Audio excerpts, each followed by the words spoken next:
Chloé Ridel, vous faites partie, selon le chef de l'État, du front anti-républicain.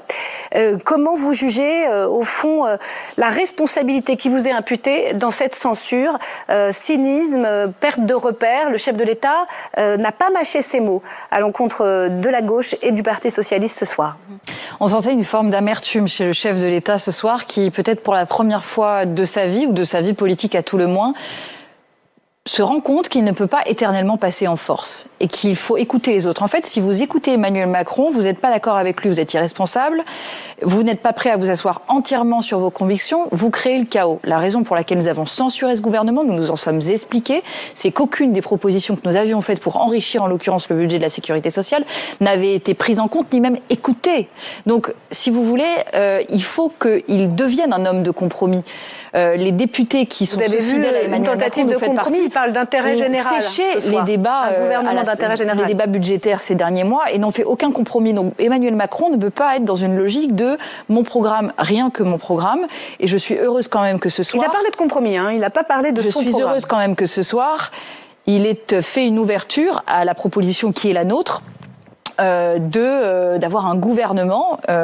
De gauche, nous voulons qu'un Premier ministre de gauche soit nommé, donc nous l'encourageons à le faire, mais qui s'appuie sur un accord de non-censure pour gouverner avec l'ensemble des forces. Il a parlé de ça, au Parlement. De cette idée d'un gouvernement de non-censure pour gouverner sans 49.3. Il n'a pas dit exactement comme Boris Vallaud, le président du groupe PS ici, mais quand même, on sentait qu'il y avait une volonté de dessiner une autre forme de majorité pour éviter l'instabilité. Marie Lebec, il rassure les Français, mais il a la dent dure contre ceux qu'il appelle au fond les artisans du chaos, pour résumer.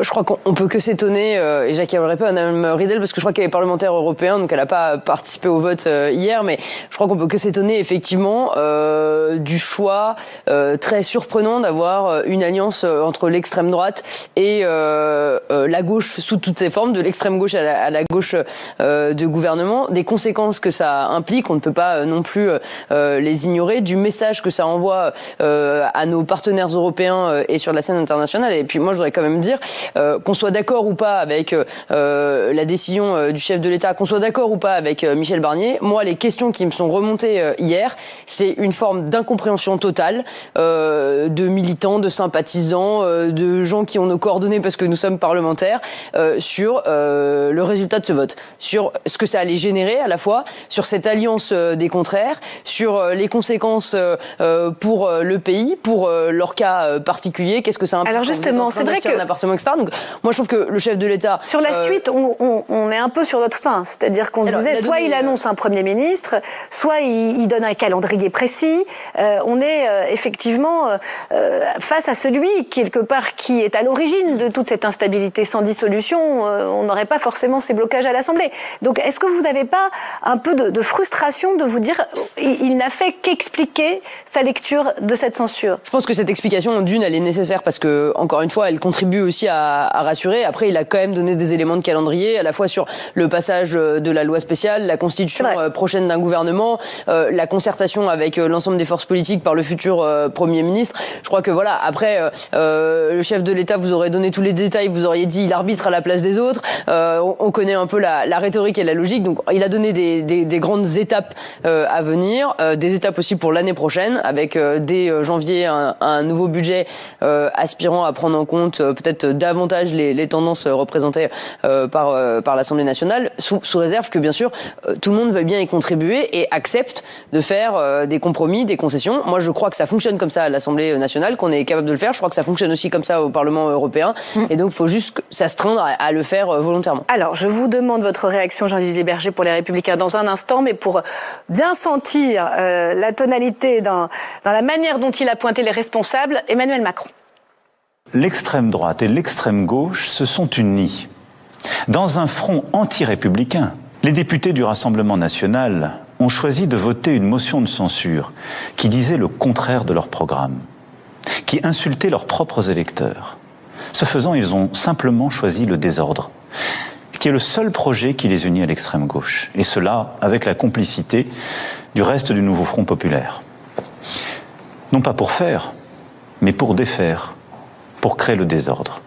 Voilà, ça restera au fond le temps fort de cette allocution. Est-ce que vous attendiez au fond très clairement la lecture du président et les mauvais points distribués au lendemain de la chute de Michel Barnier? Je crois qu'il est dans son rôle de pédagogie. Après, voilà, sur le diagnostic, à part sur le fait que voilà, la dissolution est ratée et qu'il y a des conséquences à cela, et ça on l'avait dit dès le départ.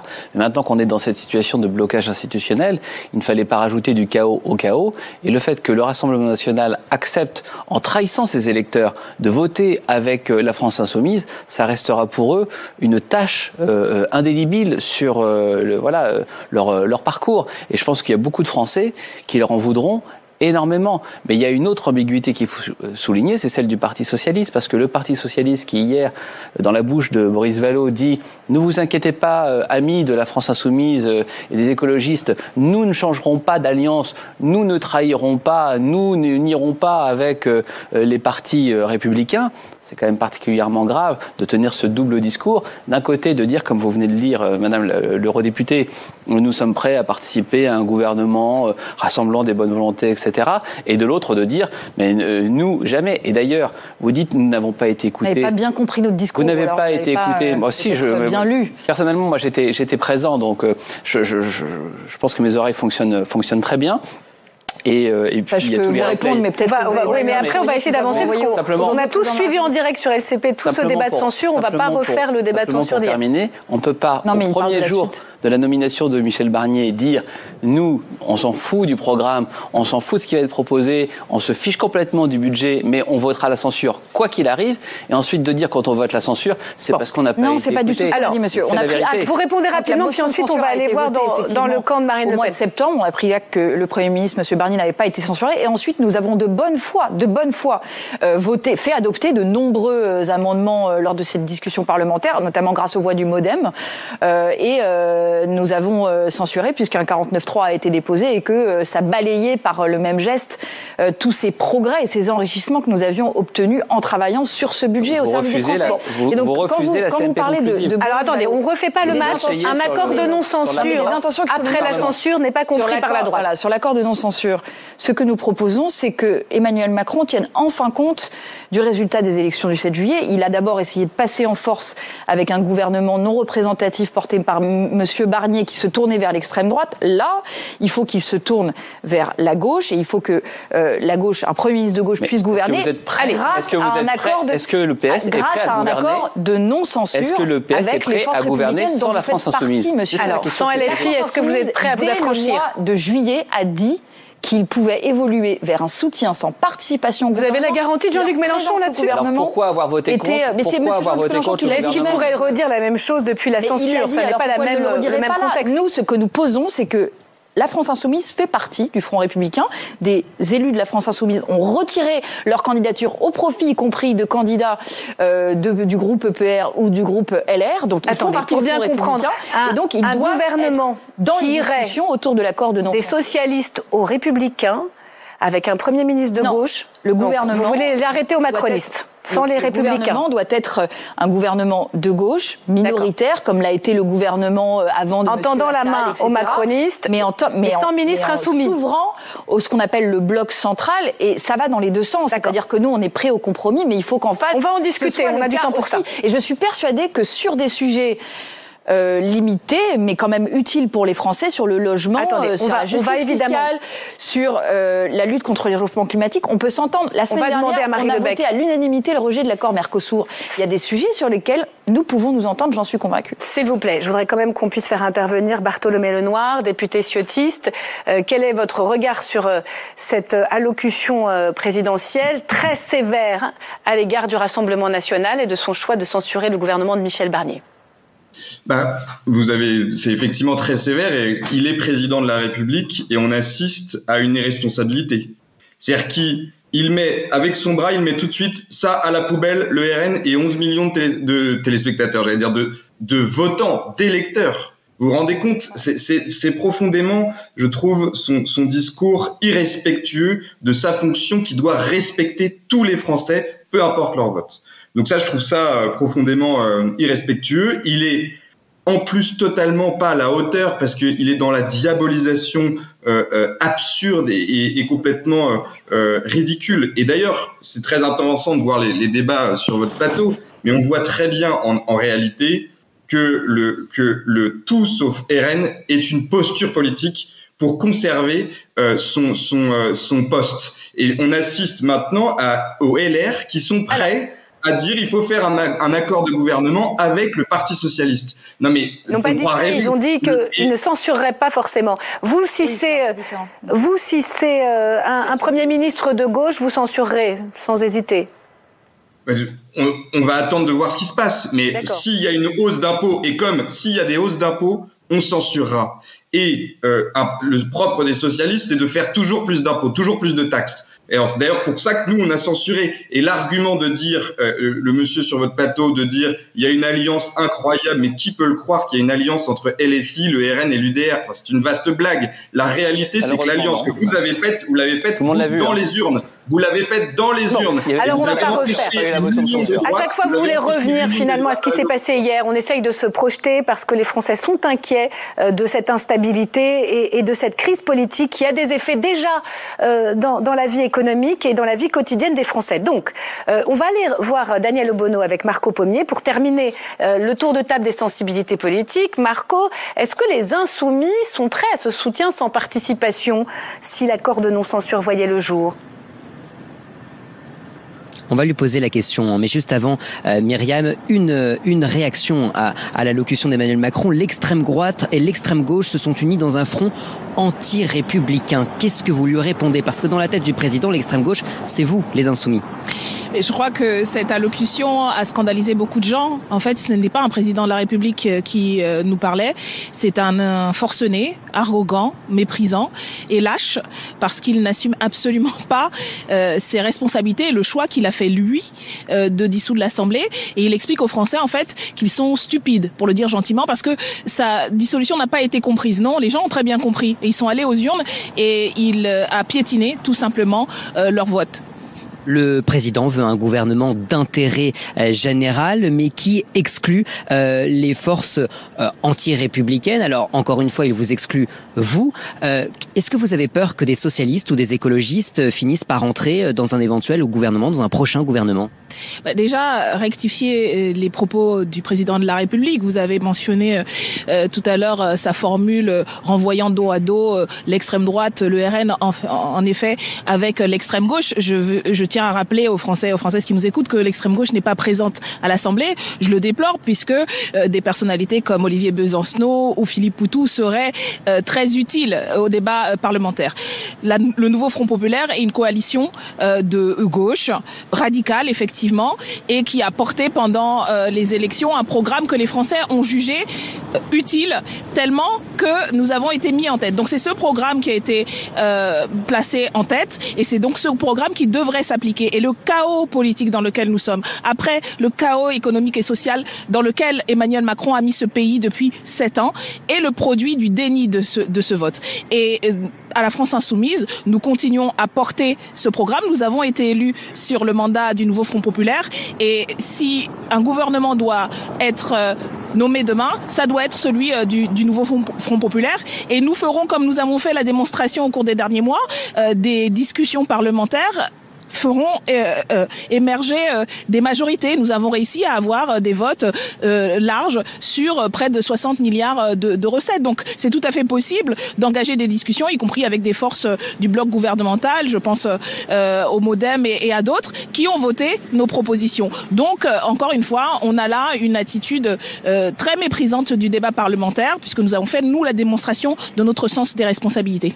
Merci Daniel Obono pour cette réaction. Merci à vous Marco Pommier. Alors, ce que l'on sait ce soir, c'est que le Premier ministre sera nommé dans les prochains jours, sans doute après le week-end, après l'inauguration de Notre-Dame, qu'il fera un gouvernement d'intérêt général et que ce sera lui qui formera cette coalition. Donc il aura la tâche de consulter. D'après nos confrères de RTL, le président devrait recevoir demain les groupes parlementaires de votre famille, le socle commun, avec donc les Républicains, les macronistes, Ensemble pour la République et les socialistes. C'était une demande de Boris Vallaud.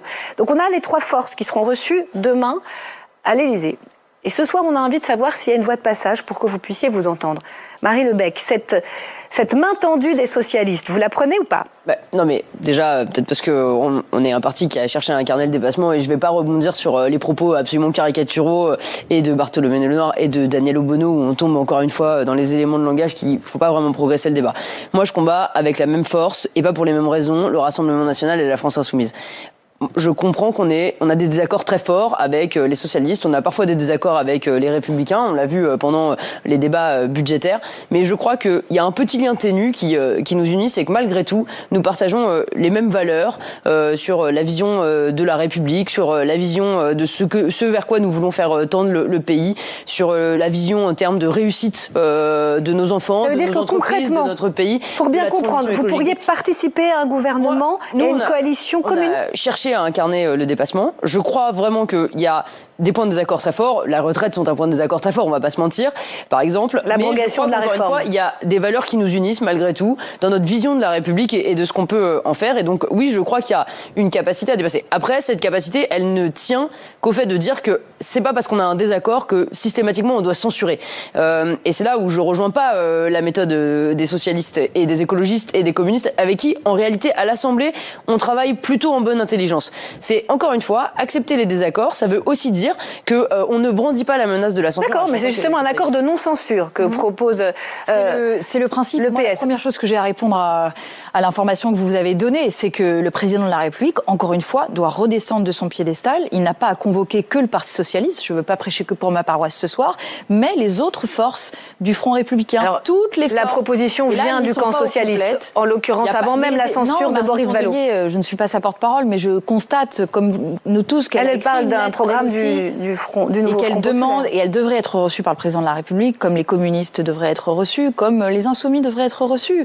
Parce que si on veut agir au service des Français, il y a de la bonne volonté. Attendez, on n'a pas toutes les informations ce soir. Il y a aussi de la mathématique, c'est-à-dire que, peut-être que ce sera le cas. Nous représentons, nous, le Nouveau Front Populaire, 194. Mais vous l'entendez quand même le discours de Marie Lebec. La porte n'est pas fermée. Complètement, mais tant mieux. Mais nous non plus, notre porte n'est pas fermée. Mais il faut arrêter de dire où se termine le Front républicain quand toutes les forces du Nouveau Front populaire ont joué le jeu du Front républicain. Donc ça ne va pas. Alors, Jean-Didier Berger, on commence à exclure a priori. Vous représentez la droite. Est-ce que vous vous sentez embarqué dans cette potentielle nouvelle coalition? Laurent Wauquiez a dit qu'il ne participerait pas à la censure. Il ne censurerait pas le prochain gouvernement des forces républicaines qui pourraient, on va dire, décaler légèrement ou beaucoup, on verra, le curseur de la coalition vers la gauche. Si c'était le cas, vous êtes où? Dans la majorité? Dans l'opposition? D'abord, il faut rappeler que nous, on n'a jamais rien demandé. On n'avait pas demandé à prendre la tête du gouvernement, on n'avait pas demandé à rentrer dans le gouvernement. On l'a fait parce qu'on a vu qu'on était la clé de déblocage des institutions. Je rappelle que vous avez 47 députés à l'Assemblée. Et mes collègues de la droite républicaine, on a pris nos responsabilités alors que c'était pas notre agenda, c'était pas notre intérêt d'être dans la lumière à ce moment-là. Si demain un Premier ministre de gauche ou de centre-gauche ou de centre, comme François Bayrou était nommé. Déjà avec Michel Barnier, on a proposé un certain nombre de personnalités de gauche de rentrer. Ça a été une fin de non-recevoir. Il n'y a que Didier Migaud qui a accepté. Là, on parle de Matignon, c'est différent, vous le savez bien. Et non, mais que ça soit. Mais Bernard Cazeneuve, qui devait être nommé à un moment donné, qu'est-ce qui s'est passé? Le Parti socialiste a voté une motion en son sein pour dire non, on ne veut pas qu'un de nos élus soit envoyé. Alors ça, c'est vrai, et c'est le passé. Donc, si c'était Bernard Cazeneuve, vous seriez satisfaite? Vous le soutenez, Bernard Cazeneuve? C'est un bon candidat pour Matignon? Ce qu'on fait, en fait, c'est le fond. Le quoi, le fond, peut-être qu'on peut en parler parce que il est clair, il est membre du PS. Quand vous avez dit non à Bernard Cazeneuve la dernière fois. Ah non, on n'a pas dit non à Bernard Cazeneuve. Si vous avez voté une motion, c'est une intox. Ah non, c'est pas du tout. Non, mais lisez notre résolution au Bureau national. C'est pas la vérité. On va pas refaire l'histoire. Il y a une motion qui a été votée. On ne censurait personne a priori, personne, et que ce qui nous intéressait, c'est vraiment dans le déni de réalité. Le nom de Bernard Cazeneuve ne figurait pas dans cette résolution. Oui, mais elle n'était pas fléchée pour adouber Bernard Cazeneuve, cette motion. Tant que vous n'arriverez pas à vous émanciper de la France insoumise, on peut parler du fond, monsieur. On n'y arrivera pas. Parlons du fond parce que c'est ce qui intéresse les Français. Mais c'est ça le fond. Si demain on veut faire un accord de non-censure, il y a un moment il faut tenir compte des réalités mathématiques de ce qu'on pèse chacun d'entre nous. Donc nous avons un programme, vous avez le vôtre, et donc on va arriver avec des demandes. Mais il faut on sait bien qu'il y a des sujets sur lesquels on ne va pas pouvoir se mettre d'accord, sur les sujets migratoires par exemple, les Républicains et le Nouveau Front Populaire, bon, il y a peu de chance. Mais sur le sujet du logement, sur le sujet de l'écologie, de la lutte contre l'adaptation au réchauffement climatique, sur le sujet du libre-échange. Il y a des points, l'industrie, on est pour la réindustrialisation. Et après, sur le sujet migratoire, par exemple, quand on tenir compte, quand on entendait les discours de François Mitterrand, on peut être très d'accord avec ce qu'il disait. Que nous, on pèse un certain nombre d'électeurs qui ont envoyé un message pour dire qu'il fallait rétablir une forme En tout cas, il y a des sujets aussi de désaccord et on les connaît. Simplement pour bien comprendre, est-ce que le NFP est en train d'exploser ou pas ? Est-ce que franchement, il n'y a pas une évolution très claire depuis que vous tendez la main aux macronistes ? Il y a une divergence de stratégie entre, d'un côté, le Parti socialiste, les écologistes et les communistes, qui, pour se mettre au service des Français, ont décidé d'être dans une posture de compromis et d'être pour la négociation d'un accord de non-censure, et de l'autre côté la France insoumise qui pour l'instant semble rétif à cette éventualité, et je le regrette, et s'entête à demander une destitution du président de la République qui ne réglera rien à la situation de blocage dans laquelle nous sommes. Donc j'espère qu'ils entendront raison et qui, à défaut de participer activement à cette démarche, la soutiendront, en tout cas ne la censureront pas, parce que c'est la responsabilité qui est la nôtre aujourd'hui. Bon. L'Assemblée nationale va rester telle qu'elle est pour encore 10 mois. Et pour l'instant, ça reste assez bloqué. Bartholomé Lenoir, comment vous réagissez à ces échanges ? Ils se font, en tout cas, ces tentatives de coalition ou de dialogue sans vous. J'aimerais poser une question aux députés LR présents sur le plateau. Est-ce qu'ils préfèrent s'allier avec le Parti socialiste ou le Rassemblement national et le groupe que je représente, l'Union des droites pour la République? Écoutez, dans la mesure où vous avez préféré vous allier avec la France insoumise en votant leur motion de censure, plutôt que de soutenir le gouvernement de Michel Barnier... Pas tous en même temps, s'il vous plaît, pas tous en même temps. Vous m'avez posé une question, ce serait que je puisse y répondre. Je pense que votre positionnement, il est très clair. Quand je vous vois en commission des finances voter 60 milliards de taxes supplémentaires avec la France insoumise et le Parti socialiste, j'ai du mal à comprendre comment vous pouvez espérer que nous ou vos propres électeurs puissions nous retrouver dans un parti qui fait tout et n'importe quoi. Est-ce que vous pensez que vos électeurs ont voté pour vous pour avoir le chaos, pour avoir Daniel Obono au gouvernement, pour avoir des gens au gouvernement qui veulent désarmer la police, pour avoir des gens au gouvernement qui veulent faire tout et n'importe quoi en matière culturelle, en matière éducative, en matière sportive?